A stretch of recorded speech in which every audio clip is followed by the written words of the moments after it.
que possa com acesso a um cinema que vai ter aqui na Mocidade, e Não trouxeram o vídeo.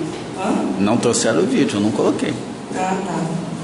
Então, e o Eduardo vai ficar aqui, tá? Depois eu retorno. Bom dia a todos. É muito bom estar aqui, poder fazer parte do Maria de Nazaré, a nossa família. E sempre me vem a lembrança do seu Itamar, que nos recepcionou há quase cerca de 10 anos. E justamente uma vez que estávamos eu e Dona Vera no ENEF, aquele baú que tem no corredor, os visitantes não são mais visitantes, né? O casal é... Qual o nome? João e Patrícia. João e Patrícia, que semana passada eu fiquei lá fora. Aquele baú que fica no corredor, você já viu que tem um cadeado? Você chega no corredor, em cima da porta aqui na entrada da cozinha tem um baú com um cadeado. Aquilo ali foi no ENEF. Nós tínhamos que colocar 5 coisas que nós queríamos fazer durante 5 anos, propostas nossas de melhorar. E justamente eu e Dona Vera colocamos que nós queríamos ter esse dom de poder falar aqui à frente. Então nós estamos no início, estamos começando agora, mas qualquer dúvida vocês podem tirar com o Edson, com o Walter, esses caras sabem tudo. Hoje eu vou falar sobre amai-vos e instruí-vos. Justamente a página vem a calhar. Se naquela época de Jesus, se não nos faltasse amor nem instrução, com certeza o Mestre Jesus não estaria carregando a cruz. E muitos de nós, às vezes, por nos faltar amor e instrução, temos dificuldade de carregar a nossa cruz. Então, está no Evangelho segundo o Espiritismo, no capítulo 6, amai-vos e instruí-vos.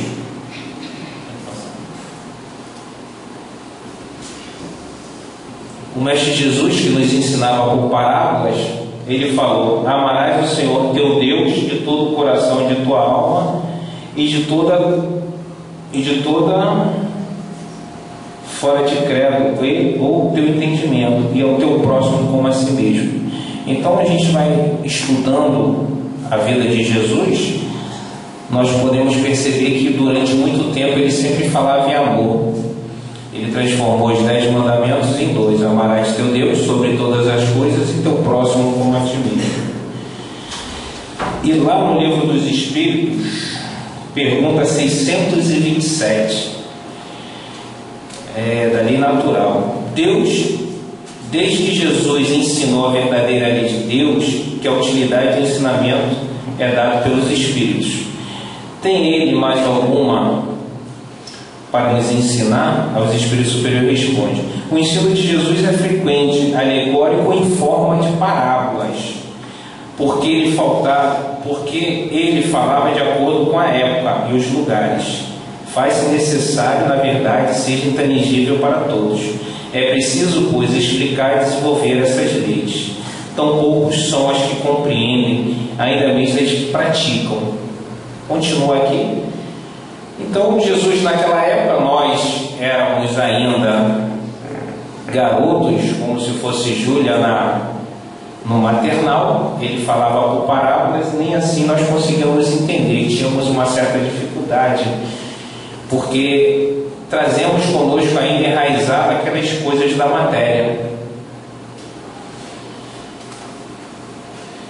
E o Mestre Jesus, ele continua dizendo que enviaria um Consolador, o Consolador prometido. Se me amais e guardais os meus mandamentos, eu rogarei a meu Pai que vos enviará um outro Consolador, a fim que fique eternamente convosco. Então, a Igreja Católica tinha os dogmas, depois vieram as igrejas protestantes com seus conceitos. As religiões hoje nós vemos que elas criticam muito o pecador, ela não critica o pecado, diferentemente do Mestre Jesus. O Mestre Jesus, quando chegavam aquelas pessoas que eram frutos, cometiam os pecados, ele em todo momento ele condenava o pecado, ele nunca condenava o pecador, aí ele já demonstrava amor por nós. Então ele falava: vai e não peques mais, para que não te aconteça o pior. Só que foi enraizado durante muitos anos a semente humana, a imperfeição da mão humana, onde nós, errando, espíritos errantes que somos, colocamos os nossos sentimentos na religião. Então começamos a botar crenças de acordo com os nossos conceitos. Se o cara errar, inferno. Se o cara acertou, ele vai para o céu. E o Mestre Jesus prometeu enviar um outro Consolador. Eis que surge o Espiritismo. Há aproximadamente 158, 159 anos, surge o Espiritismo. Allan Kardec, ele codifica o Espiritismo. Uma pergunta que me deixa convicto que o Espiritismo é o Consolador. Pergunta 625: qual o tipo mais perfeito que Deus ofereceu ao homem para servir de guia e modelo? Se a nossa crença, a nossa religião, o Espiritismo não fosse o Consolador, jamais eles iriam mandar a gente seguir como guia e modelo Jesus. E justamente no Espiritismo é aqui que eu aprendi a amar. Foi aqui que eu aprendi o verdadeiro significado da palavra amor.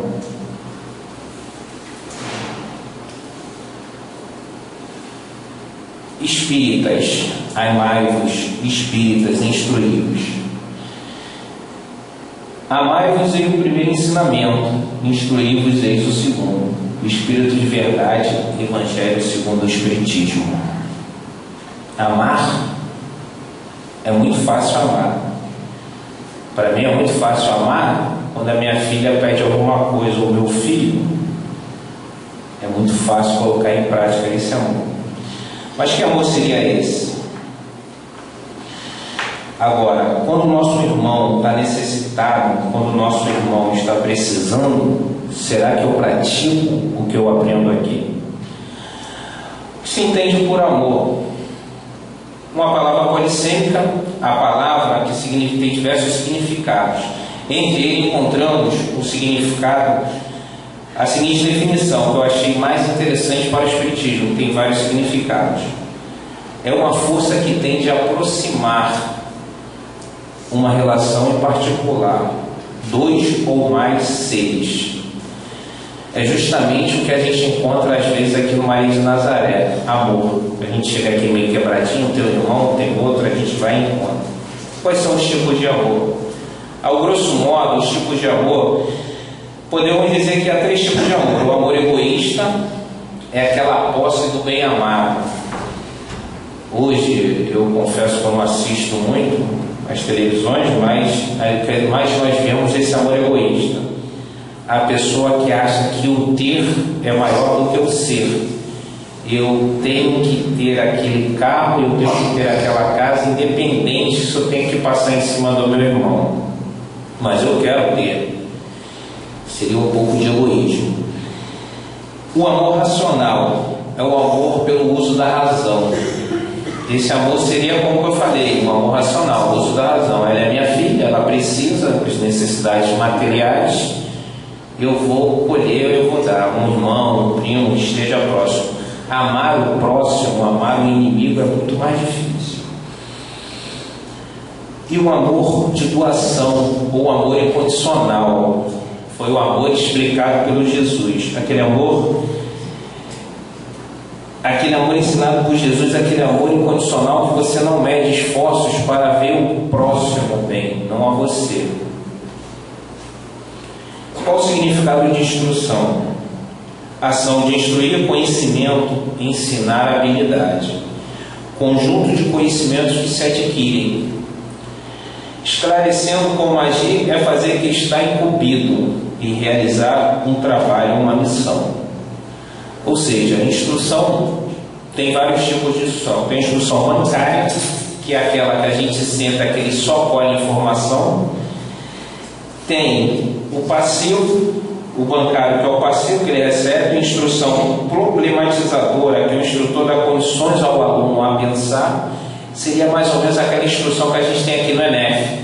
A gente coloca a dinâmica e colhe os grupos e põe a pessoa para pensar.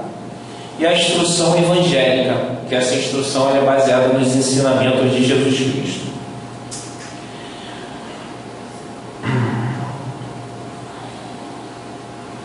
O que se deve fazer antes de começar a instruir? Definir os objetivos. O objetivo da instrução é divulgar os princípios doutrinários do Espiritismo, para mais pessoas possam entrar em contato com esses ensinamentos de libertação. Por que a instrução é tão importante assim como o amor? Nós aqui somos como se fôssemos um laboratório de almas. Todos nós, muitos durante muito tempo acreditavam que era um espírito que tinha um corpo, ou é um corpo que tem um espírito. Nós acreditamos durante muito tempo que somos um corpo que temos um espírito. E ao chegarmos aqui no Maria de Nazaré, nós entendemos que nós somos um espírito que tem um corpo. Somos um espírito que erramos durante muito tempo e estamos aqui para tentar nos aperfeiçoar.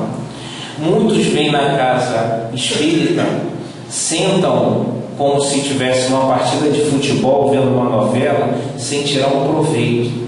Estão jogando fora a oportunidade de crescer e de evoluir. Vêm pelo simples fato de vir, porque gostam.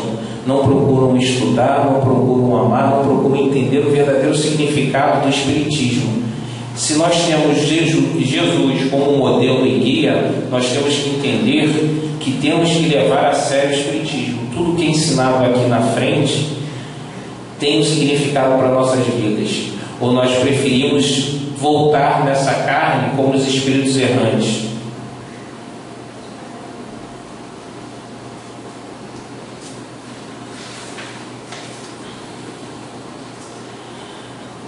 A instrução espírita ela tem que se basear principalmente nas obras de Allan Kardec. É o Livro dos Espíritos, o Livro dos Médiuns, o Evangelho segundo o Espiritismo, o Céu, o Inferno e a Gênese. Justamente quando nós passamos a ter esse tipo de instrução, nós entendemos que carregar a nossa cruz, nosso fardo, é de acordo com os nossos débitos anteriores. Nós somos espíritos errantes e estamos aqui para aprender a melhorar.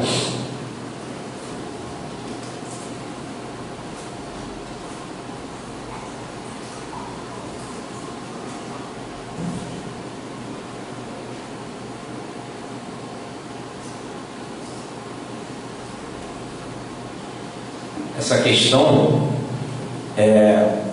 o Espírito de verdade no Evangelho vem como outrora os transviados filhos de Israel, trazer-lhe a verdade e dissipar as trevas.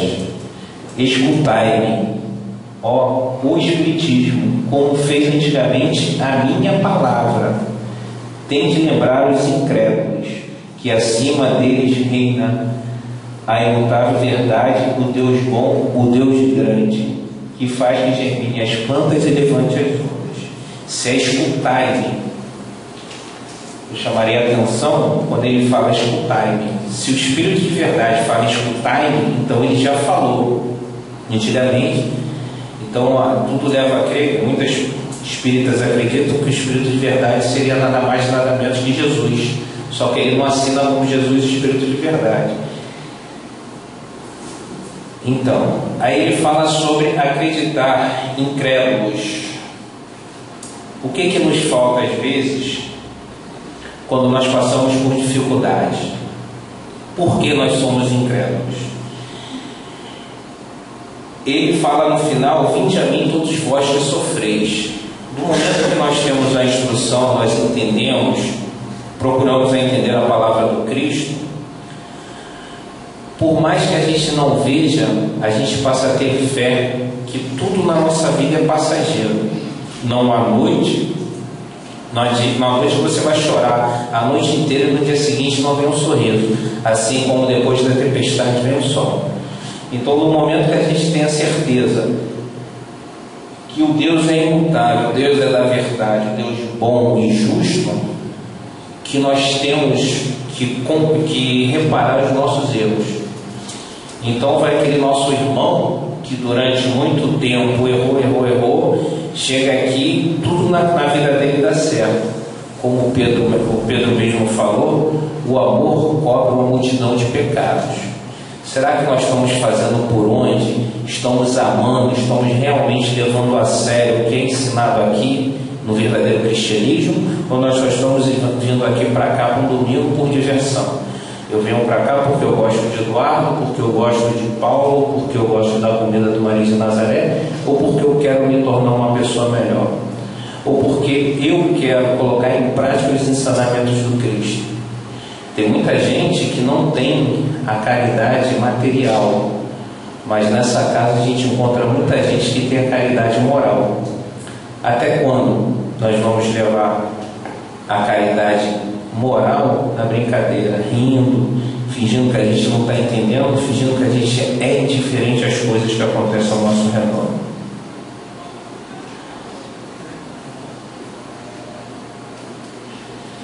E ele continua: mais ingratos os homens que afastaram-se do caminho largo que conduz o reino de meu Pai, enveredaram pelas ásperas sendas da impiedade. Meu Pai não quer aniquilar a raça humana.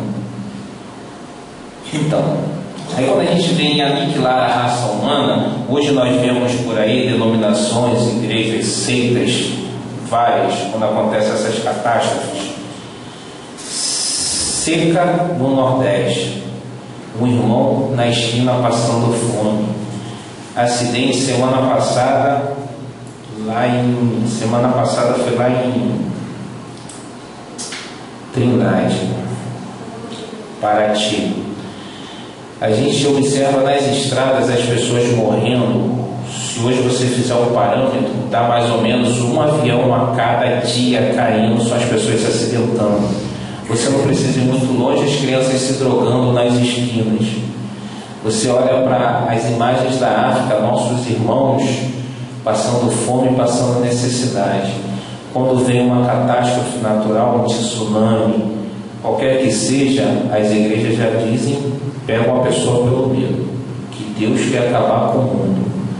Então, no momento que a gente passa a estudar o Espiritismo, nós entendemos que quando você planta, a planta nasce. Deus nos deu a inteligência para que nós possamos dar uma freada nessa falta de água no mundo, fazendo um reflorestamento, fazendo tudo. Então Deus não quer acabar com o mundo. Deus nos está dando a oportunidade para que nós, a nossa imperfeição durante muito tempo, muitos anos, nós possamos, de uma vez por todas, olhar para o mundo, ver que o mundo está gritando, que esse mundo de regeneração, que está se tornando um mundo de regeneração, é o mundo do amanhã de nossas crianças. E como é que nós vamos achar essa casa quando nós voltarmos? Eu vou estar aqui daqui a 50 anos, 60 anos, será? A nossa responsabilidade social, com amor ao próximo. Desde o momento que eu não tenho amor ao próximo, eu seria incapaz de cuidar da natureza, porque a natureza seria o meu próximo.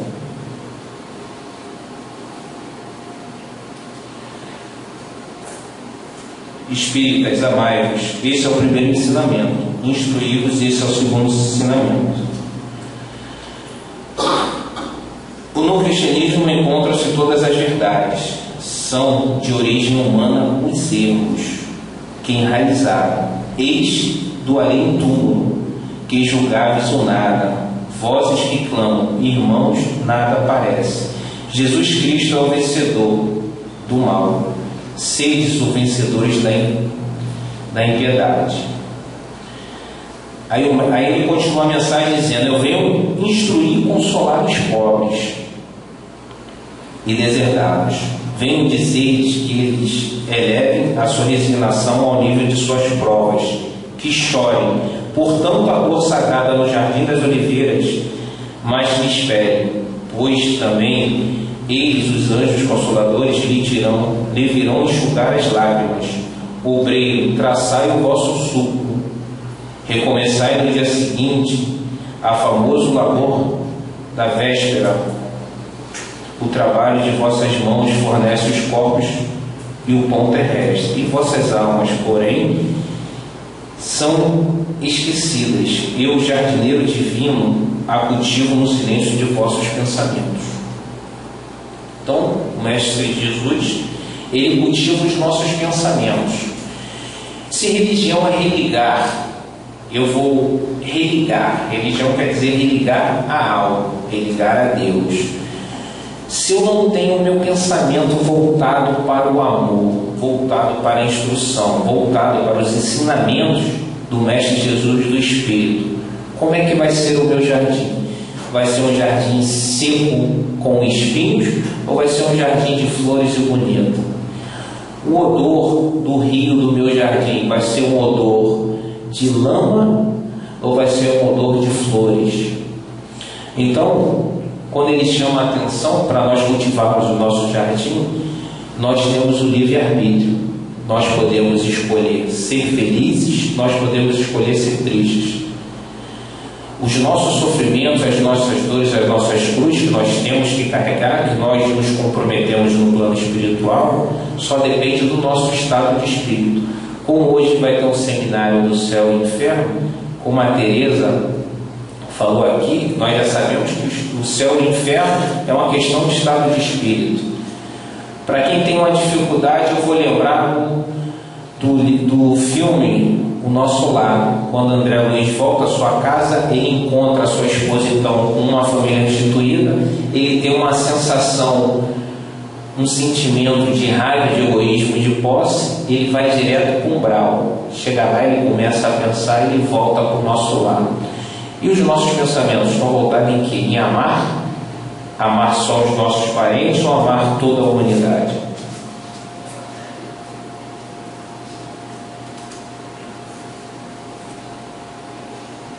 Em verdade eu vos digo, os que carregam os fardos, assistem os seus irmãos, são bem amados, instruí-vos na preciosa doutrina que disciplina o erro e que vos mostra a sublime objetivo da aprovação humana. Alguns irmãos aqui devem lembrar do filme O Quarto Sábio, que ele foi ensinado aqui. Ele foi passado aqui, nós chamamos um filme Pipoca. Ele fala justamente desse fardo. Ele conta a história de 3 reis magos que foram até Jesus. Mas esse quarto sábio, ele tinha pedras preciosas e saiu. Ele sabia que o mestre estaria próximo a nascer. Então ele sai ao destino para encontrar o mestre Jesus. No caminho, se não me engano, foram os imperadores, sabiam que iam nascer um menino, que ele seria o futuro rei, e mandam que executasse todas as crianças. Ele entra no beco, na viela. Nisso, um soldado romano chega para matar aquela criança. Ele pega uma daquelas pedras e dá em troca da vida da criança. O soldado romano pegou, foi embora. Ele ficou com 2 pedras e continuou atrás. E ele parou na cidade e observou que aquelas pessoas que tinham naquela época lepras, que hoje é hanseníase, eram mandados para fora da cidade e viviam em povos. Então ele foi assaltado, foi atrás da sua bolsa, conseguiu recuperar sua bolsa e viu que aqueles irmãos eram necessitados. Eles tinham muitas necessidades físicas, porque além de eles serem exilados, desanclados da sociedade, eles não sabiam plantar, eles não sabiam colher, eles não sabiam fazer nada. Então ele ali fica durante 20 anos ajudando aquelas pessoas a cultivarem as coisas. Nesse tempo ele tinha um ajudante, eu esqueci o nome agora, que era muito materialista, ele era muito egoísta e sempre queria a liberdade dele. E ele, não, quando eu encontrar o Mestre Jesus, mas Senhor, nós já estamos aqui há tanto tempo. Então ele ensinou essa colônia a plantar, ele ensinou eles a cultivarem, eles passaram a viver, ele viveu em relação à vida deles.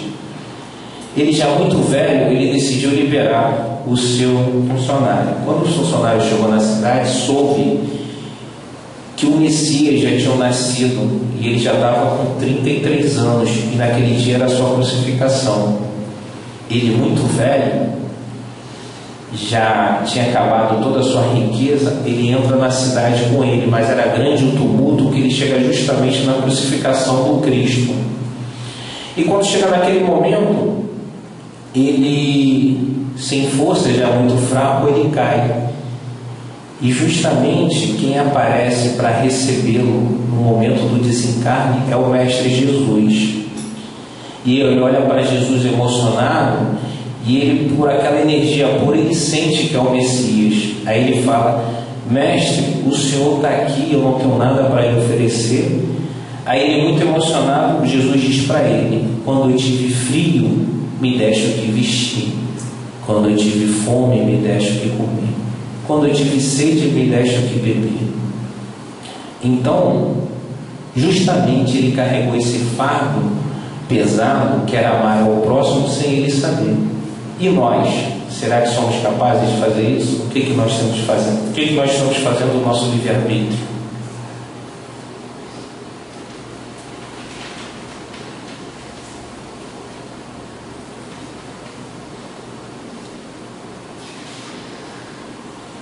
Eu sou o grande médico das almas. Venho trazer-lhes o remédio que vos há de curar, os fracos e sofredores, os enfermos e os filhos prediletos. Venham salvá-los.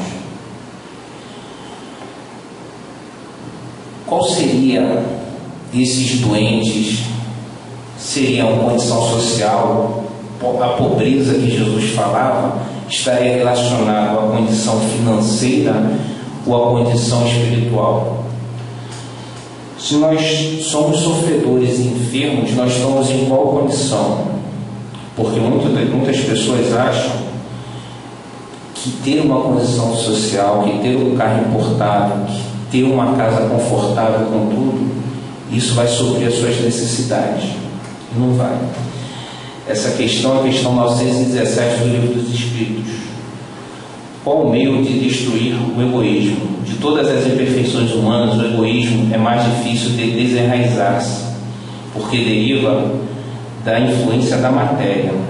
A influência que o homem, ainda muito próximo da sua origem, não pode libertar-se, para cujo entendimento de tudo concorre: suas leis, sua organização social, sua educação, o egoísmo que influenciará a proporção da vida moral predominante sobre a vida material e, sobretudo, com a compreensão que o Espiritismo vos faculta ao vosso estado futuro real, não desfigurado nas ficções alegóricas. Ou seja, Jesus é o grande médico da alma. Mas quando nós sentimos uma dor, até minha esposa às vezes reclama, ela até com esse braço aqui doendo, passou dos 40, já começa a doer, ela reclama muito que a gente não vai no médico. Jesus é o grande médico das almas. Mas se você ficar em casa sentindo dores e aflições e não procurar o médico, ele pode ir até você, mas você vai entender a receita. A receita do bolo aqui é fácil. O Mestre Jesus mandou nós amarmos, porque até mesmo quando ele fala da parábola do bom samaritano, quando ele foi perguntado pelos discípulos: Mestre, vossa religião vos salva? Ele diz: em verdade eu vos digo, lhe contarei a parábola do bom samaritano. Ele conta toda a parábola do bom samaritano. No final ele fala que os samaritanos eram pessoas que viviam em grupos e só ajudavam entre si. Esse samaritano, ao passar ver o irmão caído, ele cuidou, deu uns denários para que ele ficasse na pousada, e no final ele voltou e cuidou do irmão. Aí ele diz: este é o caminho da salvação. O caminho da salvação é o amor, o caminho da cura nossa seria o amor. Será que nós conseguimos? Hoje tem a visita fraterna à tarde.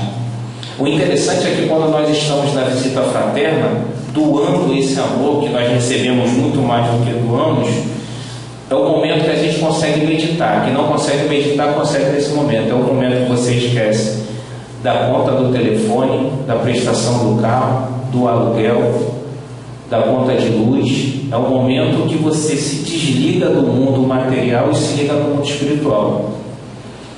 É nesse momento. Mas se ele é o médico, nós somos o doente, nós não procuramos. teremos como ficar curados se nós não estudarmos, não procurarmos entender os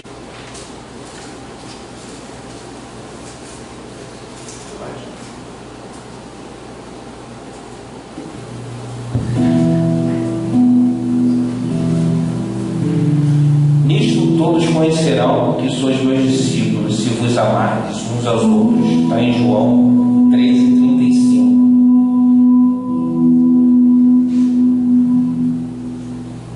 Pés descalços, mãos marcadas, moradores das calçadas, esquecidos como a própria noite.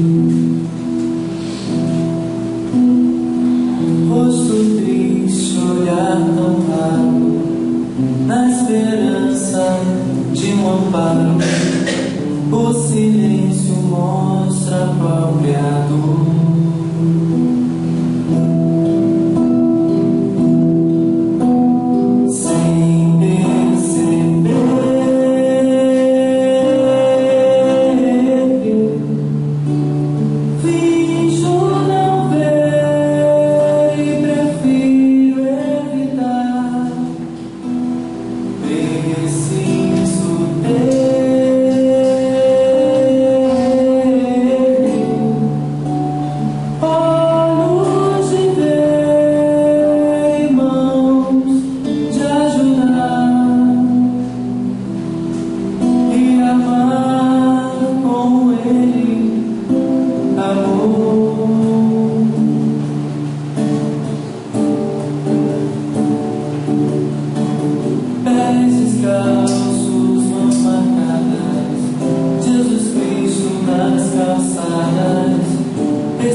Ontem, ao ouvir esse vídeo, me veio na memória: você pode fazer algo para melhorar o mundo.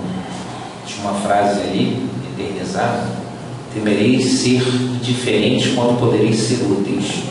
Então, quantas vezes nós vemos nosso irmão necessitado, mas a nossa indiferença, a gente não consegue ser útil. A nossa caridade moral não é a caridade material.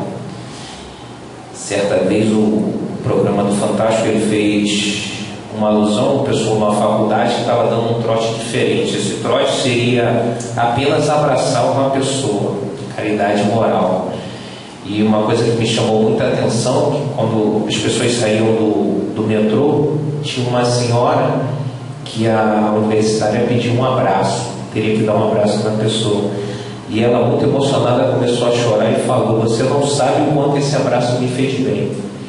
Quantos irmãos nossos, espíritos em aflição, sofrendo, chegam aqui no Maria de Nazaré, um sorriso, um abraço, já é o suficiente para acolher. Agora nós vamos falar da segunda parte, a instrução. É pela educação, muito mais do que a instrução, que vamos atingir o progresso moral. Allan Kardec. Essa É pela educação, mais do que pela instrução, que se transformará a humanidade. Obras póstumas, credo espírita. Todo mundo fala na educação, todo mundo fala na instrução, mas a educação é muito mais importante do que a instrução. Como assim? Vamos lá. Se a criança ela for bem educada desde pequena, dificilmente ela será um homem.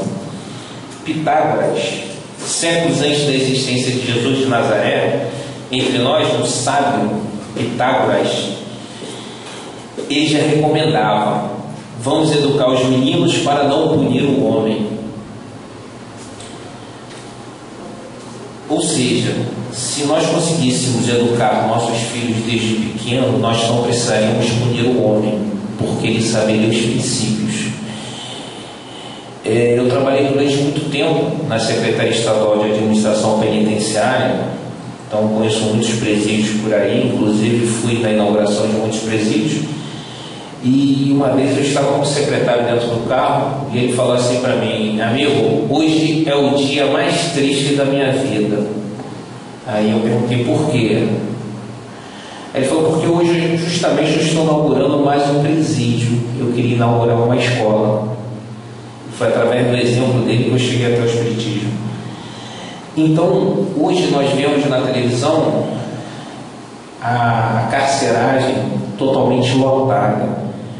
As pessoas, nós estamos de um jeito que nós achamos que não tem mais jeito, que nós achamos que a UPP, os trabalhos, vai resolver o problema, não vai.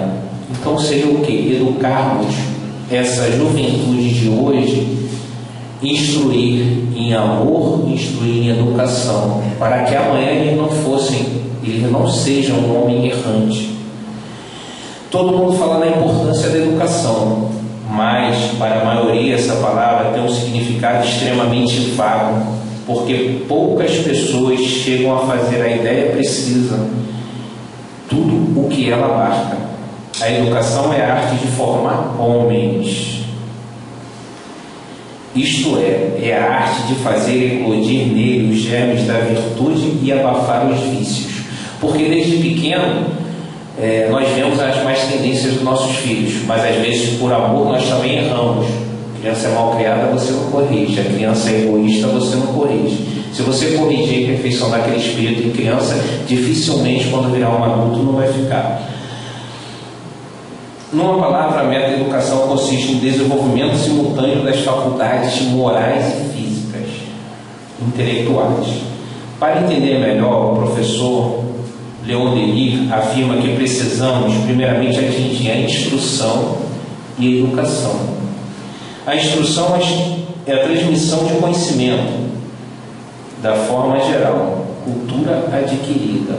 A educação é muito mais do que simples acumular dados. A educação é ensinar, utilizar adequadamente e beneficamente todo o conhecimento adquirido.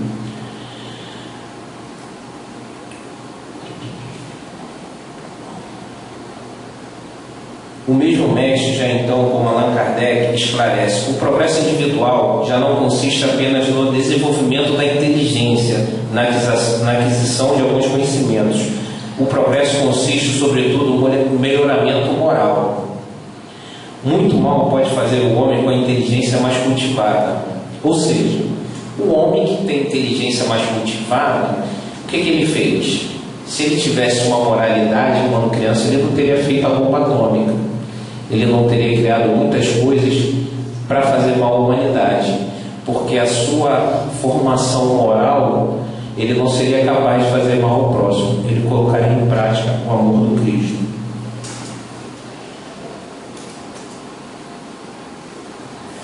O verdadeiro espírita não é o que crê nas complicações, mas o que procura aproveitar os ensinamentos dos espíritos. De nada adianta crer se a sua crença não faz sequer um passo à senda do progresso, se não torna melhor para o próximo. Allan Kardec. No livro O Semeador de Estrelas, de Divaldo Franco, ele narra uma passagem conhecido como Máscara de Ferro. Ele tinha seus 19 anos, ele era extremamente obsediado pelo espírito, e nesse idas e vindas ele tentou que ele cometesse o suicídio várias vezes. Então aos 19, 20 anos ele conhece o espiritismo através do seu primo e começa a se dedicar, e esse obsessor continua a persegui-lo durante muito tempo e aparecendo. Certa vez ele estava andando na rua e vem um senhor, dá um chute pelas costas dele, ele cai, e depois um soco. Quando ele olha, ele vê que ele intitulou Máscara de Ferro porque ele era um comando que usava aquela máscara de ferro, e ele não sabia o porquê. E ele tinha um ódio mortal por Divaldo Franco, e sempre queria que ele fosse à Igreja Católica. Só que esse espírito foi um espírito que entre os dois foram amigos no passado e erraram muito na Igreja Católica. E justamente o espiritismo, transformando Divaldo Franco em tornar um ser melhor, ele não aceitava isso. Aí naquele tempo Chico Xavier participava de uma reunião na Comunhão Espírita Cristã em Uberaba, e um grupo de desobsessão tinha permissão para tomar parte como se fosse um membro e redirigisse como se fosse da cidade. Naquele dia, quarta-feira, me integrava a sessão. Divaldo estava. No momento, porém, o espírito que vinha perseguindo me incomodou o médium do Chico Xavier, em um gesto de quem mete a mão no bolso e tira algo, e me disse como se tivesse ler anotações: estou aqui, a sua ficha. Você se lembra que no ano de 1955, quando foi para Apucarana pela primeira vez? Eu não me lembrava, pois vou lhe refrescar a memória. Ele começa a falar certas coisas, querendo que Divaldo renunciasse ao espiritismo. Passaram-se alguns anos, Divaldo já tinha lançado a Mansão do Caminho, e a Mansão do Caminho muito cheia, ele sempre se apresentando, e ele durante 30 anos ele ficou na obsessão. Ele falou: seu comportamento eu estou observando, eu vou ficar de longe, vou me afastar por um tempo. E ele nunca mais teve notícia desse obsessor. Aí no final aqui eu vou ler: passaram-se os anos. Certo dia, em circunstância muito dolorosa, chegou à Mansão do Caminho uma criança que, como era natural, nós estávamos impossibilitados de receber novos candidatos. Ou seja, estava muito cheio e eles não tinham como acolher aquela criança, por falta de espaço e miséria. Comovi-me e lembrei-me de Jesus. Perguntei-me mentalmente como faria Jesus. A consciência me disse que ele o receberia. Foi o que eu fiz. Imediatamente convocamos os nossos colaboradores residentes e a criança foi encaminhada em uma de nossas casas. Uma noite apareceu-me aquele espírito e me informou emocionado. O obsessor que seguia Divaldo Franco viu no momento que ele recebeu essa criança, muito esmirrada, magra. Agora você me convenceu, porque esta a quem acaba de receber é minha mãe, e que está de volta ao corpo. Eu tenho que amar a quem vai ajudá-la e a sua tarefa de redenção. Ensinai-me agora o que fazer para aprender a amar Jesus. A visão correta, se Deus me der vida, poder retornar e vir ainda receber o afago de suas mãos em sua casa. Encerrava-se assim o capítulo A Máscara de Ferro, de uma forma sublime, demonstrando a excelência do amor e do poder da caridade. Ele continua aparecendo-me hoje menos hostil, quase afável. Já participava de nossas reuniões doutrinárias e mediúnicas, e de vez em quando traz correligionários outros companheiros que têm o mesmo problema para receberem a ajuda de nossa casa. Ou seja, ele, o verdadeiro espírita, praticando o que ele aprendeu na casa, ele conseguiu acabar com a obsessão dele e conseguiu transformar o irmão, o poder do exemplo. E nós, como nos declaramos espíritas, será que nós vamos conseguimos mudar alguém com o nosso exemplo?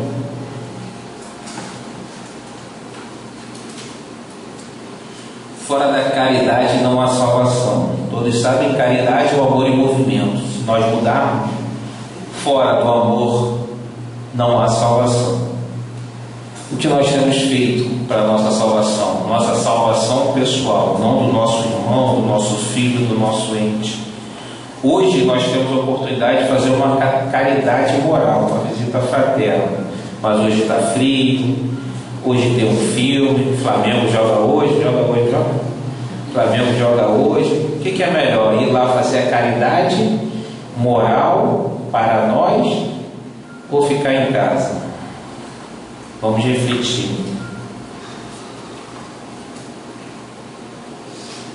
O mestre e o apóstolo, o homem de bem. O Espiritismo respeita todas as religiões e doutrinas, valoriza todos os esforços para a prática do bem, trabalha pela confraternização e pela paz entre todos os povos e entre todos os homens, independentemente de sua nacionalidade, crença, raça, nacionalidade, crença, nível cultural ou social.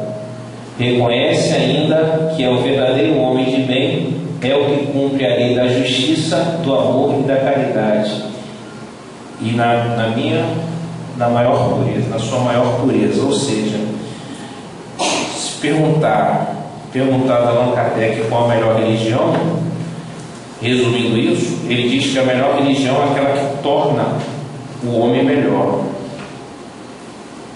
Essa é a melhor religião. Independente dele ser espírita, dele ser protestante, dele ser budista, dele ser do candomblé ou da umbanda, se tornou ele melhor. Essa é a melhor religião para o homem.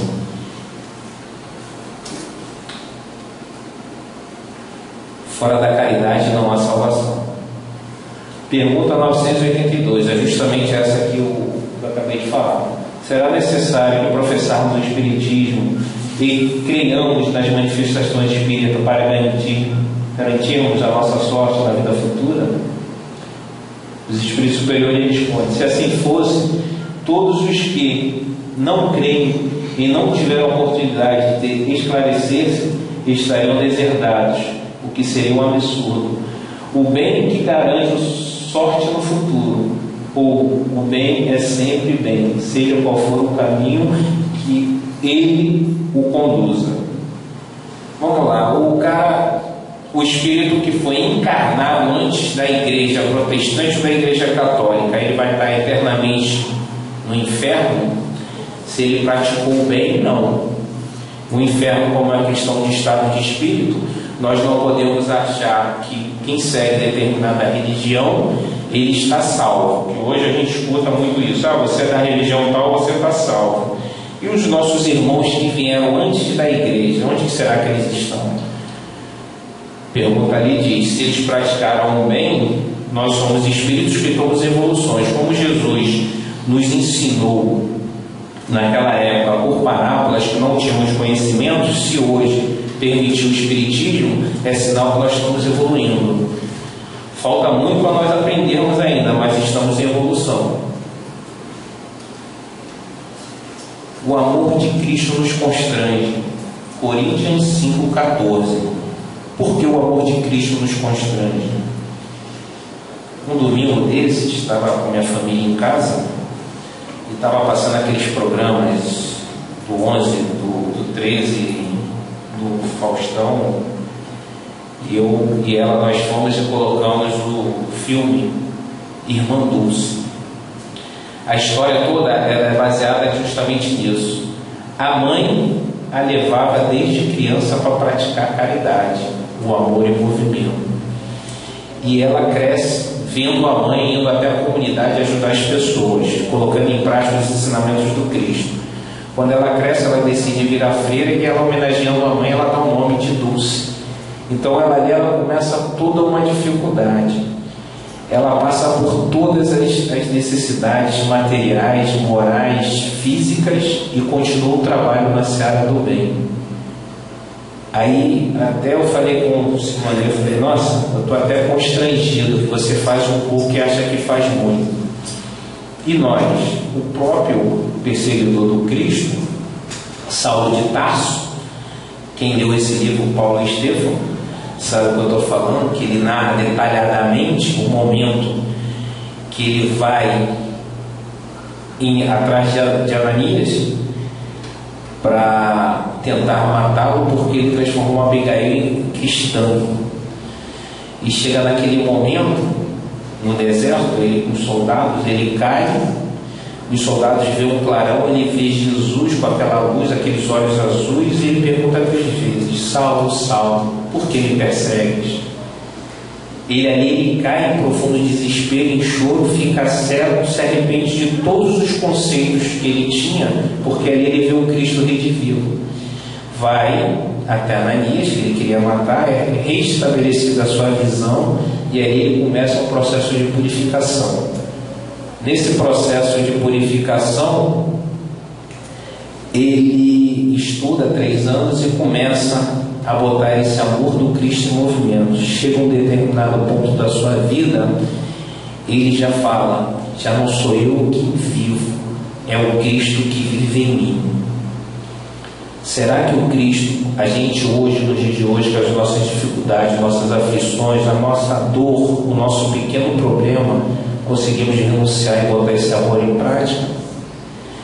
E quando ele está totalmente voltado ao cristianismo, ele escreve a primeira carta aos Coríntios.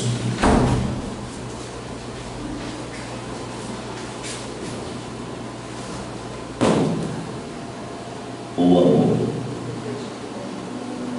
Ainda que eu falasse as línguas dos homens e dos anjos, não tivesse amor, seria como o metal que soa ou como o sino que tine.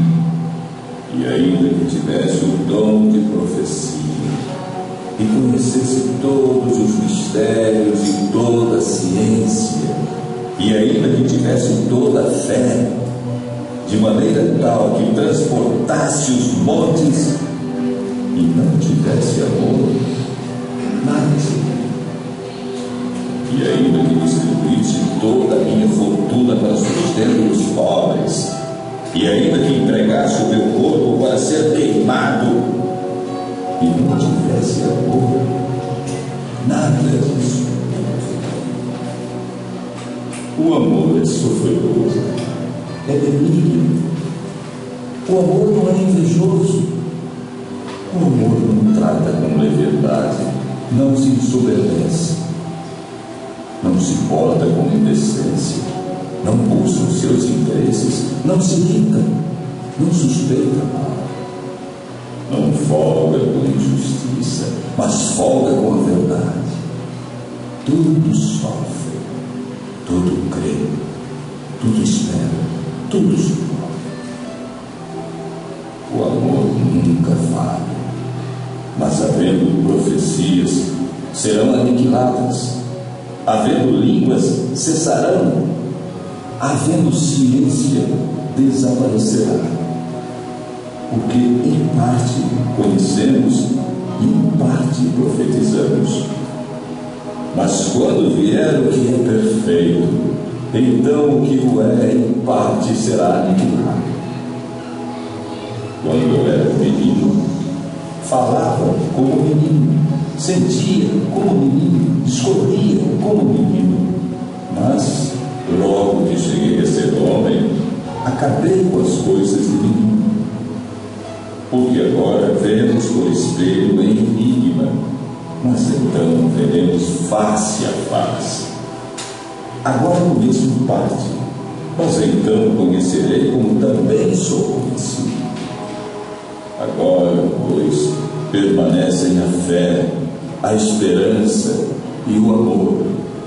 Estes três. Mas o maior destes é o amor.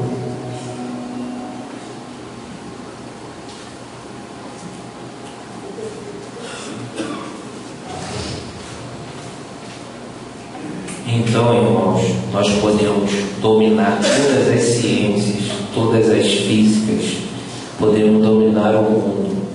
Nós tentamos conquistar a Lua, Marte, o país vizinho, tentamos conquistar um carro, tentamos conquistar tudo e esquecemos da principal batalha, a batalha interna nossa.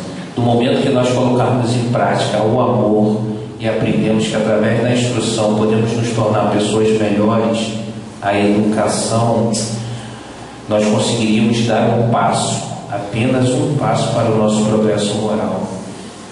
Um índio americano uma vez viu o seu neto muito rebelde e perguntar, ele foi conversar com o neto, chamou o neto e falou: dentro de mim eu tenho dois lobos, um lobo mau, egoísta, faminto, raivoso, perverso, e tem um lobo bom, amoroso, carinhoso, afetivo.